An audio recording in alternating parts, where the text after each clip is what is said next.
Grandmother thinks denying me inheritance will make me straight. This is more entitled grandparents, but I don't know where else to put this.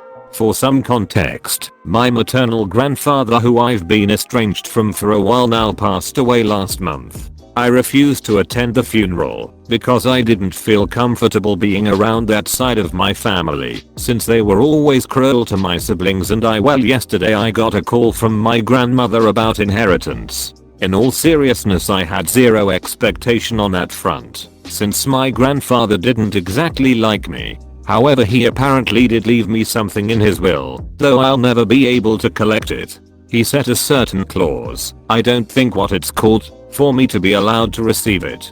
The conversation went as followed. GM equals grandmother, ME equals ME. GM, I'm sorry you couldn't make the funeral opus. Me, I didn't go because you told me I couldn't. GM, no, I said your friend couldn't. Me, he's my husband. I'm not doing this again with you. GM, fine. Anyways, I wanted to talk to you about your inheritance. Me, inheritance? Grandfather hated me. What the hell would he leave me? GM, I'm not sure. The attorney said it was meant for your eyes only by his wishes. Me, okay. GM, however, there are a couple things you're required to do before you receive it. Me, which would be GM, you have to divorce your husband and marry a woman, approved by me of course. I already know a lovely girl that would be willing. Me, what? That's the dumbest thing I've ever heard. Absolutely not. GM, but you have to, otherwise you can't have your inheritance. Me, I don't care. I never wanted anything from that man. You can keep the stupid inheritance. I don't want it, and I don't want to talk to you anymore. GM, oh stop being dramatic, you're just like your mother. I hung up and haven't heard anything since. I don't know if what she said was true, but I don't care. Even if I had been able to claim the inheritance, I wouldn't have. I talked to my mom today and she told me she got an angry call from grandmother about me being unreasonable and disrespectful. She fully supported me telling my grandmother no. My siblings have also said they received similar calls about inheritance and also refused. We plan to all finally fully cut contact with that side of the family, and honestly we should have sooner. Edit, I was not expecting to update this soon, but when you guys mentioned me having to divorce to get my inheritance wasn't enforceable, I thought of something. I just got off the phone with one of my cousins that I'm mildly on okay terms with. They told me that grandfather did leave me something. A letter and a small box, but only wanted me to see what was in them, and apparently grandmother didn't like that. There was no divorce and marriage clause at all. Grandmother made it up. I'm not that surprised, to be honest. She's been known to manipulate to try and get her way. The attorney is holding on to the box and letter for me. I guess grandmother wanted to take the mail directly to him, but the attorney said I had to pick it up in person. I'm going back to Vermont this weekend to get it. I'll update again when I find out what it is. No will of such nature would ever be legal. You can't set conditions like those. If your grandfather really did leave you something, it might have been something of value to him. So maybe he started to feel guilty about being in a hole to you, that he wanted to have a clear conscience before he died. If that's the case, then a clause like that might have been lied to you about it, as your grandfather is sorry for treating you like trash. Your grandmother might be lying to you, so she could get the inheritance. I'll bet money and all of my hopes on the letter to Op being a confession of grandpa being in the closet all these years and the box containing a locket picture of his lover. Fingers crossed. A letter and a small box. Now that sounds interesting. Also, I'm not sure what's worse, the fact that she wanted you to divorce your husband or the fact that she wanted to essentially put you into an arranged marriage when she said that the woman had to be approved by her. Following your Reddit, your grandmother doesn't know what is in the box or letter. You could make it anything. Even if your grandfather wrote a letter filled with I hate you and a box filled with cat poo, your grandmother doesn't need to know. Ask your grandmother where your grandfather is buried. Tell her that you and your husband want to pay your respects and say thank you. Then leave it at that. If she pushes, Tell her, grandpa didn't want you to know. Homophobic Ed gets decked in the face. This is my first post on here. This happened a little bit ago, but I didn't have enough karma until recently. Please let me know if I do something wrong or make any typos. Also, I'm not entirely sure if this belongs here, but it felt appropriate. If you know of another sub where it would fit better, let me know. So a little background. I have some family in my hometown and some in the city that's next to my college town. Sometimes my family leaves their children with me if they are doing something where children would not be ideal to have. I don't mind. I have an apartment, the children are well behaved, and it's a good way to make some extra cash. Ed, Devil's Spawn. K, Ed's child. Op, it's me. BF, an angel, my boyfriend. One fateful day as I was studying for finals, I got a text from a number one didn't know asking if I could babysit his child for a couple of days. After I asked who it was, he told me his name, which I still didn't recognize, but turns out we went to the same high school, and according to him, we went on one date. I asked my friend about it, and she informed me that we, in fact, did not go on a date. He invited himself along with a group of my friends, and felt comfortable doing so because he knew my brother.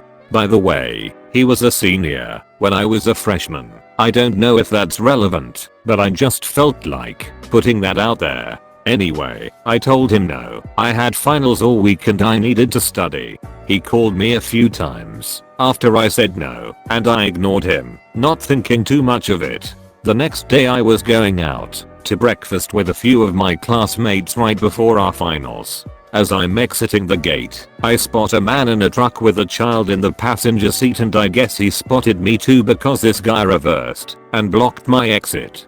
I honked multiple times, but to no avail. He ends up getting out and shoving the child towards my car, so I roll down my window. Ed, hey. Op, it said thanks for taking care of my child. Op, no, I said I couldn't. Ed, well then you should have chosen a better job. Ed runs back to his truck and zooms away, leaving frightened looking K staring at me, not wanting to leave a 7-year-old alone in a city she isn't from with only a Paw Patrol backpack as a def, and I decide to take her into my apartment and call BF. He comes over right away and, like the angel he is, takes care of her while I go have breakfast with my classmates and take the finals that I had that day. Luckily BF didn't have any until the next day. We managed to take care of K for 3 days before Ed returned. BF and I were celebrating finals week being over, not how we wanted since K was there, but I digress. When there was a knock on the door, Ed was there, looking as greasy as the day he abandoned his child. I don't know who raised this man, but they should have done better, as his first words to me when I opened the door were, how did it feel being K's stepmom, which he said with a smug smile on his face. Op, what are you talking about? Ed, yeah, I was thinking we should go out again since K loved you so much. Op, again. We never went out in the first place. He also never called to check up on K, so no, K didn't tell him how much she loved me. Ed pushed past me, probably looking for K, who was sitting on the couch with BF, who trying to teach her how to play Animal Crossing. This site, for some reason, enraged edition. Ed, who the frick is this F slur? I assume Ed called BF that because BF has a very pretty face and a feminine clothing style. That day he happened to be wearing a sheer top and his hair was in a tiny ponytail, so I guess that made Ed mad. Op, trying to keep my cool, that's my boyfriend. He's been helping me take care of K. At this point, BF was next to me and K was still on the couch, still entertained by Animal Crossing. Ed, you left my daughter with this pedophile? Op, nobody here is a pedophile. Just take your kid and go. Ed, everyone knows gays are pedophiles, and you let K around one. BF, come on man, don't talk like that around your kid. Just take K and we'll be out of your hair. Ed got in BF's face. You know how kangaroos stand up tall on their hind legs to assert dominance? Well, it was like that, but Ed was on his tippy toes and BF was in his normal posture. Ed, Op was supposed to take care of my daughter, not invite random guys over, but what can I expect from a slut like Ed didn't finish his sentence when BF punched him straight in the face. I don't know if his nose got broken, but there was some blood. Ed got punched a couple more times before I could pull BF away.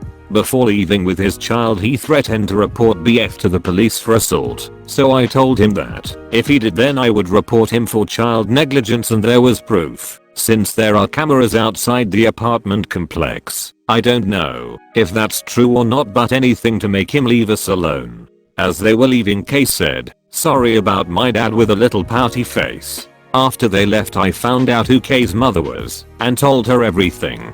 She thanked me and asked if I would be a witness in her custody trial. I was like, fuck yeah. Anyway, that was my Ed encounter. Hella wild. I hope I never meet another entitled parent again. TL. Dr. Ed forces me to babysit his child, calls my boyfriend a pedophile, calls me a slut, and promptly gets punched in the face. I wish you would have called the cops as soon as he abandoned his child with you. You're too nice. Random Irish person dumps their kid on me and drives off, then I'd be on to the police and child protective services and have them go have words with Ed for child abandonment. So glad you told the mom everything.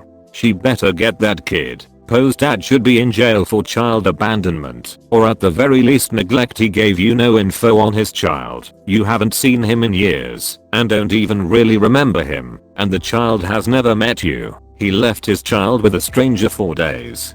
Give us an update after the trial. Really hoping this guy gets the karma coming to him. He really said, "How'd you like being Kay's stepmom?" and then got pissed you have a BF. Op, you said he knew your brother in high school. Did your brother give him your current number? Or did he dig around other people for it? Like, it sounds like he was looking for you specifically.